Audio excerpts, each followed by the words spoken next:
그런가 하면 여러분 혹시 이 이름 들어보셨어요? 돈 스파이크. 나쁜 짓 저질렀잖아요. 어제 1심 판결이 나왔어요. 관련 영상 보시고 이어가 보도록 하겠습니다. 영장심사에서 어떤 말씀하셨어요? 사실대로 말씀드렸습니다. 필로폰 어떤 경로로 구하신 겁니까? 조사 과정에서 상세히 밝히도록 하겠습니다. 혐의 자체는 인정하시는 건가요? 네, 인정합니다. 여러 호텔에서 투약하셨다고 하는데 수사 피하려는 의도였나요? 아닙니다. 그럼 어떤 의도로 그렇게 하신 건가요? 추후에 다시 말씀드리겠습니다. 더 하실 말씀 있으신가요? 심려를 끼쳐드려서 정말 죄송합니다. 다 제 잘못이고요. 조사할 상식에 임해서 제 대학에 받겠습니다. 마약은 그럼 언제부터 하신 거예요? 최근입니다. 왜 하신 건가요?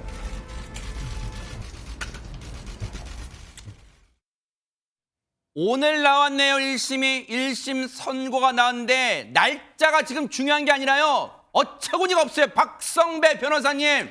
가수 겸 작곡가 돈 스파이크 씨 지난해 9월 26일 서울 강남구의 한 호텔에서 체포됩니다. 혐의는 특가법상 향정 등이었습니다. 구체적인 혐의 사실은 크게 4가지로 나뉩니다. 우선 지난 2021년 12월부터 9회에 걸쳐서 4,500만 원 상당의 필로폰을 구매한 혐의입니다. 아울러 20g 상당의 필로폰을 소지한 혐의도 받습니다.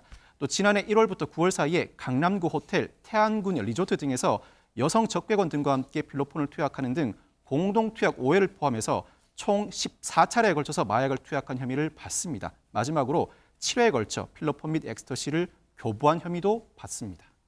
여러분, 마약 관련 지금 받고 있는 혐의가 한두 가지가 아니에요. 그런데 이 돈 스파이크 그때 당시에 어떻게 적발되게 됐을까요? 최진봉 교수님. 일단 적발된 게 어떻게 된 거냐면요. 네. 한 접객원이 다른 사건으로 수사를 받고 있었어요. 아하. 그런데 그 수사 과정에서 이 얘기를 털어놓은 거예요. 그러니까 지금 아까 박성희 변호사 설명했듯이 접객원과 함께 같이 투약한 경우가 있었다고 했지 않습니까? 네. 아마 그 경험을 본인이 아마 수사 과정에서 얘기를 한 것 같아요. 아하. 그래서 덜미가 잡혀가지고 결국 수사가 진행된 겁니다. 아하. 그래서 사실 마약 수사의 이 특징은 관련자를 일단 진술하게 되면 꼬리에 꼬리를 물잖아요. 그래서 윗선까지 밝혀내는 게 마약 수사의 핵심이라고 알려져 있는데 김진유 변호사님 앞서 말씀드린 것처럼 오늘 돈 스파이크 4가지 혐의 받고 있는 돈 스파이크에 대해서 1심 선고 나왔어요. 어떻게 나왔습니까? 법원은 구속 기소된 돈 스파이크 씨한테 징역 3년에 집행유예 5년을 선고했습니다. 그리고 이와 함께 보호 관찰과 함께 이제 120시간의 사회봉사, 그다음에 80시간의 약물 치료 강의 수강, 그리고 추징금 3,985만 7,500원을 명령을 했습니다. 네. 오늘 돈 스파이크 씨는 청록색 수의를 입고 재판장에 들어서서 정면을 응시하면서 판사의 말을 경청을 했고 방금 말씀드린 것과 같이 선고를 받고 인사하고 재판장을 나와섰습니다. 당연히 재판장한테 인사해야죠. 그건 놀라울 것도 없어요. 그런데 더 놀라운 게 여러분 방금 내용 들으시고 어떤 점이 놀라우셨어요? 박성배 변호사님 이런 죄를 저질렀는데 집행유예라고요 지금? 재판부는 우선 엄벌의 필요성을 설명합니다. 마약 관련 범죄는 적발이 쉽지 않고 재범 위험성도 높을 뿐만 아니라 중독성으로 사회 해악이 크다. 특히 피고인은 지난 2010년 대마 관련 범죄로 처벌받은 전력이 있음에도 불구하고 이 같은 범행을 저질렀다. 본인이 매수한 필로폰 등의 양이 100g에 달하고 여러 명을 불러들여 함께 투약하는 등 범행 수법도 좋지 않다고 지적합니다. 그러면서도 그동안 수사에 적극 협조했고 자신의 범행을 모두 인정하고 반성할 뿐만 아니라 무엇보다 가족과 주변 사람들이 피고인을 계도할 것을 다짐하면서 선처를 탄원하고 있다. 앞으로 재범을 억제할 사회적 유대관계가 형성돼 있는 것으로 보이고 앞서 대마 관련 범죄도 현재로부터 11년 전의 것으로서 그 이후 지금까지 10여 년 동안 아무런 범죄 전력이 없었다면서 양형 사유를 설명했습니다.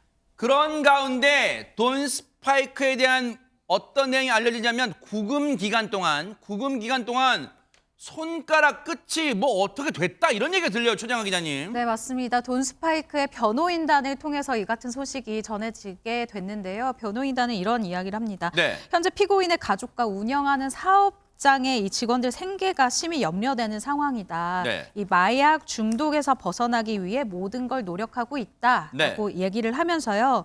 피고인은 구금 기간 동안 손가락 끝이 마비되는 등 건강이 악화돼 반성문도 못 쓰고 있다라고 호소를 합니다. 네. 이어서 이 피고인이 그동안 음악 활동으로 여러 기여를 해왔다. 다시 한번 기회를 준다면 이 재능을 사회 봉사에 쓰겠다. 여러 사정을 고려해 선처를 내려주시길 바란다라고 덧붙였습니다.